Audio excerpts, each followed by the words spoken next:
Hey, what's going on, guys? This is Chris from Warrior Soul Fitness. Sorry, I'm speaking a little bit low. Sean is still asleep in the other room. Want to let you guys know that I put a blog out yesterday. It's called "The Saturated Fat Myth and Why You Should Be Skeptical of Any Fitness Professional Who Tells You That It's Bad."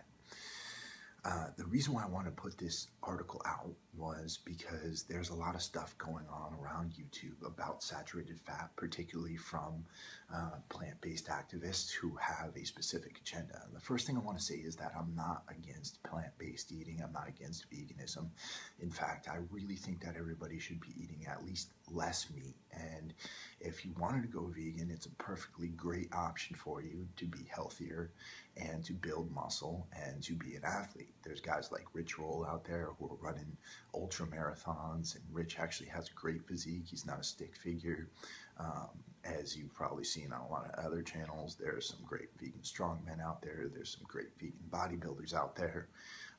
And it's really not a bad option for a lot of you out there who are seeking to increase your health and potentially increase your muscle mass.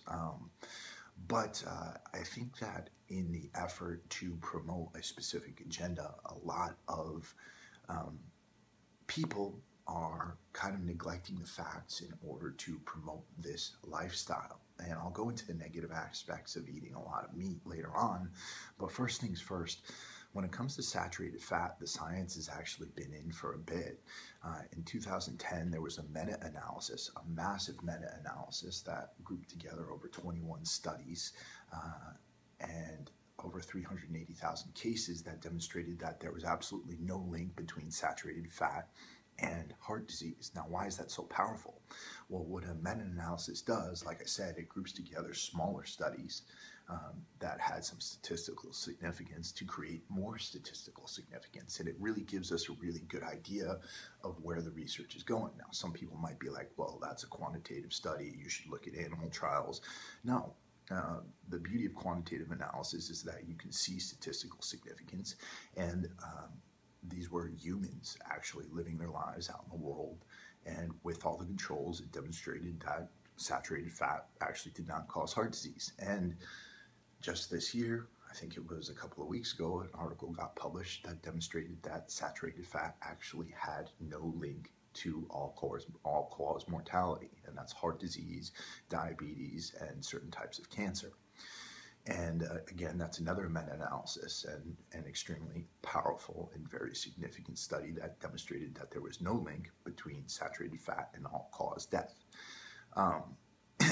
Even T. Colin Campbell, the author of the China study, in response to these articles, has written an op-ed, and I included this in the blog, that said that saturated fat probably should have never been pointed to as a reason for heart disease or certain types of cancers. So you even have that from somebody who's one of the biggest advocates for plant-based eating. That's, again, not to say that that means eating more meat or that eating meat is even good for you. That's to say that saturated fat in and of itself is not the culprit. I include a lot of saturated fat in my diet. I actually have butter in my coffee here, and it's not to say that butter makes you superhuman or bulletproof, as a lot of people like to say, but butter actually has something in it called butyrate, which actually helps to heal the gut.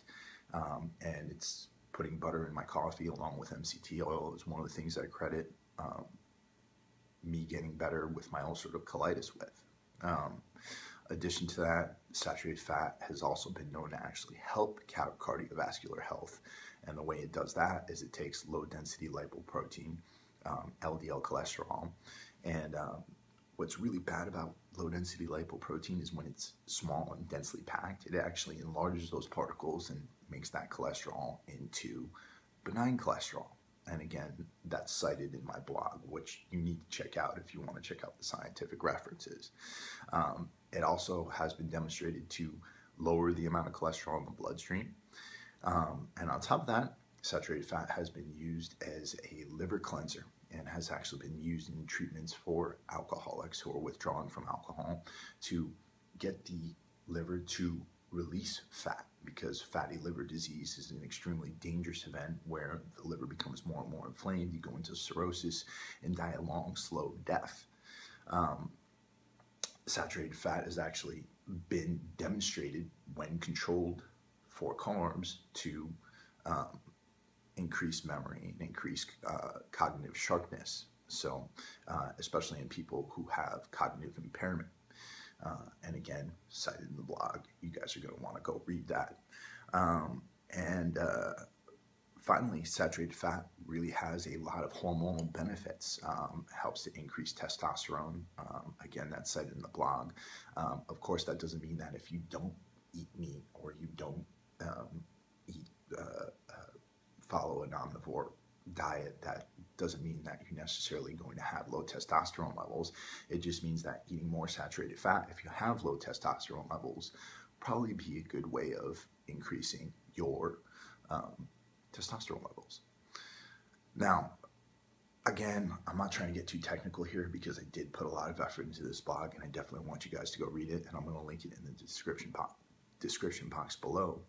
But I really want you guys to be able to think more critically. What people are trying to do is basically jump onto the plant-based vegan train in order to say that saturated fat is bad because it's in a lot of animal products. But you don't necessarily need to be eating animal products in order to get more saturated fat. It actually comes from coconut oil, and you can include coconut oil in your diet and in order to increase your amount of saturated fat. Now, where does saturated fat contribute to heart disease? Because there are specific cases that it does. What the science actually demonstrates is that it actually contributes to heart disease if it's in the presence of carbohydrates, because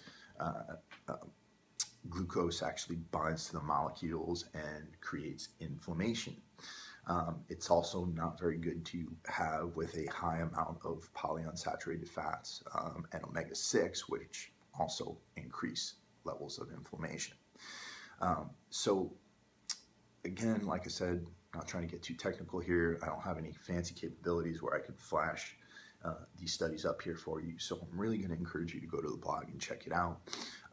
Like I said, I'm not doing this to defend meat eating. There's actually a lot of negative aspects of eating too much meat. It helps to increase the amount of ammonia being released in your blood and other toxins. And it can actually increase your IGF-1 uptake, which, while is great for bodybuilding, is also really bad for developing cancer cells. So I want you to check this out. I want you to think a little bit more complicated. I want you to let me know what you think about the blog. Please, if you are checking out this video, check out the blog.